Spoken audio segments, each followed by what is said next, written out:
ශ්‍රී Lanka badminton සංගමය ශ්‍රේණිගත තරගාවලි 14ක් පවත්වනවා. ඒ වගේම ශ්‍රේණිගත නොවන තරග එකක් පවත්වනවා. ඒ තමයි නොවිසස් කියන්නේ. නොවිසස් කියන්නේ ප්‍රධාන රැන්කින් ප්ලේයර්ස්ලා හැම ඒජ් කැටගරියම 8 දෙනාට අපි සෙල්ලම් කරන්න දෙන්නේ. අලුත් ප්ලේයර්ස්ලා ඉස්සරහට ගේන්න ගන්න ක්‍රමවේදය අපි හදනවා. 17, 19 සහ ඕපන් කියන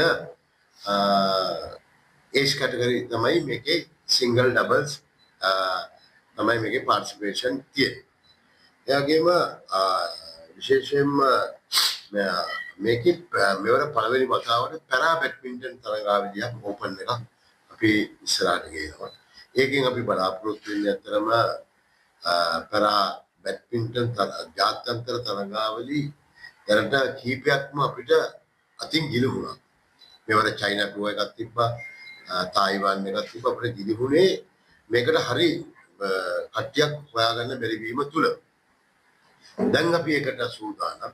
අපි අතරම විශේෂයෙන්ම අපේ කුරුවිට ගෙබුණු බලකායේ තමයි අපේ ඕපනින් සෙරමනියක් ක්ලෝසින් සෙරමනියක් කරන්නේ.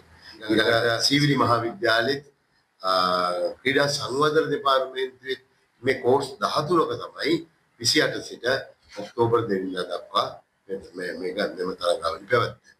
මේකේ විශේෂයක් තියෙන්නේ සියලුම තරගාවලි වලට වැඩිය මෙවර අපි සෑම තරගාවලියකම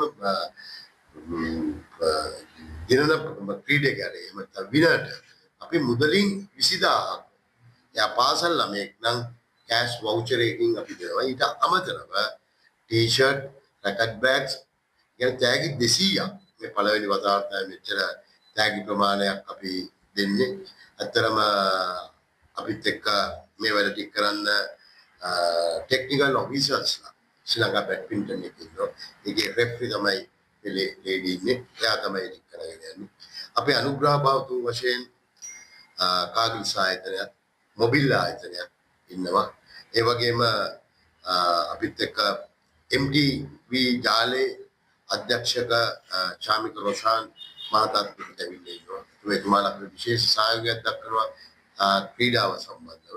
ඉතින් රටේ හැම දෙයකටම ක්‍රීඩාවට අනුග්‍රහය ලබා දෙනවා නම් ඔබලාගේ මාධ්‍ය ආයතන වලින් ඉතින් තමයි අනුග්‍රහ බවතුන් අපිත් එක්ක අපිට ලං වෙන්නේ.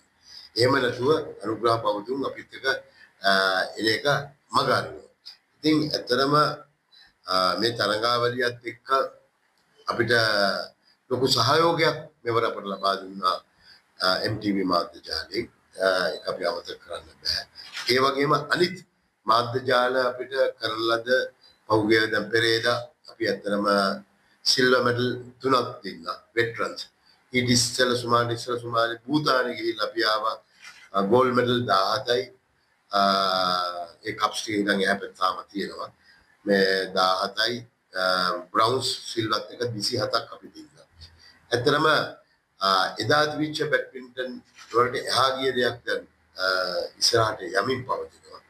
ඉතින් මේවා එයාපෝට් එකේ ඉඳන් සියලුම මාධ්‍ය ජාලය අපිට ලබා දෙන උදව් අපි කවදාකවත් අමතක මේ වගේ ආරාධනාවක් ලැබුණාම සිරස මාධ්‍ය ආයතනයේ සිරස ටීවී එක ඊටම කැමැත්තෙන් මේ වැඩේ බාරගත්ත හේතුව සිරස මාධ්‍ය ජාලය සහ ක්‍රීඩාව අතර තියෙන්නේ ඔබතුමා කිව්වා වගේ ලොකු සම්බන්ධයක්. දැන් මේ දවස්වල ක්‍රිකට් තරගයක් විකාශය වෙනවා ආසියානු උසනාන් තරගාවලියේ. ඊළඟට කාන්තා ලෝක ක්‍රිකට් ශූරතාවලිය ඒ දවසකට පස්සේ නම් ආපහු පටන් ගන්නවා. ඒ විකාශනයි තියෙන සිරස මාධ්‍ය ජාලයට. ඒතොර සිරස සහ ක්‍රීඩාව කියන එක වෙන් කරන්න පුළුවන් දෙයක් නෙවෙයි. ඒ වගේම දැන් මේ රට ඇතුලේ වැඩි පිරිවැයක් නැතුව ඕනෑම කෙනෙකුට පවා කියන්නේ ක්‍රිකට් ක්‍රීඩාවට සාපේක්ෂව ගත්තොත් වැඩි පිරිවැයක් නැතුව කෙනෙකුට පිවිසෙන්න පුළුවන් දක්ෂයන් තෝරා ගන්න පුළුවන් ක්‍රීඩාවක්. ඒ කියන්නේ ඇඟේ පතේ සවි ශක්තියද උස මහත්කමද නොහැකි උදැක. අපි බලන මේ කලාපයේ දකින්නකොට ඉන්දුනීසියා, මැලේසියාව, චීනය වගේ රටවල දක්ෂ ක්‍රීඩකයන් ඉතාම දැවැන්ත කට්ටිය නෙවෙයි. ඒ නිසි මඟ පෙන්වීම පුහුණුව පොඩි කාලයක් ලැබුණොත් අපි විශ්වාස කරනවා අපිට ඉන්ටර්නැෂනල් ස්ටෑන්ඩඩ් එකේ ලොකු රෑන්කින් වලට යන්න පුළුවන් බැඩ්මින්ටන් ක්‍රීඩකයෝ ක්‍රීඩිකාව බිහි කරන්න පුළුවන්. ඒකයි මේ නොවයිස් ටූර්නමන්ට් එකට සිරස මාධ්‍ය ජාලය කැමති උනේ අපේ මාධ්‍ය දායකත්වය ලබා දෙන්න. අපි අනාගතය සඳහා මේ ආයෝජනය කරන්නේ මේ මුදල් බලාගෙන කරන දෙයක් නෙවෙයි. ගුවන් කාලය සහ අපේ වැඩසටහන අන්තර්ගතයේ අපේ ප්‍රවෘත්ති අපි ලබා දෙනවා.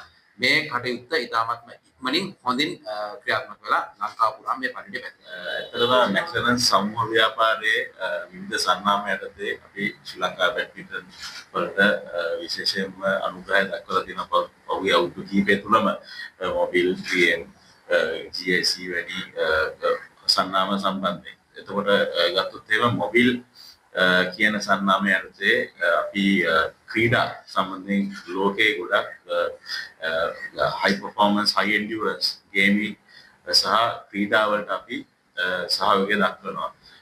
අපි ලංකාවේ ගත්තොත් එහෙම ප්‍රධාන වශයෙන් මෝටර් ස්පෝර්ට්ස් සහ බැඩ්මින්ටන් ෆුට්බෝල් වැනි ක්‍රීඩා සම්බන්ධයෙන් අපි ගොඩක් ඒ ක්‍රීඩා දියුණු කිරීමට අපි ස්පොන්සර් කරලා තියෙනවා. ඉතින් අපේ අරමුණත් මේ පාසල් ක්‍රීඩා තුලින් මේ ලංකාවේ ක්‍රීඩා ක්ෂේත්‍රයේ දියුණුවක් ඇති කිරීම තමයි අපේ අරමුණ.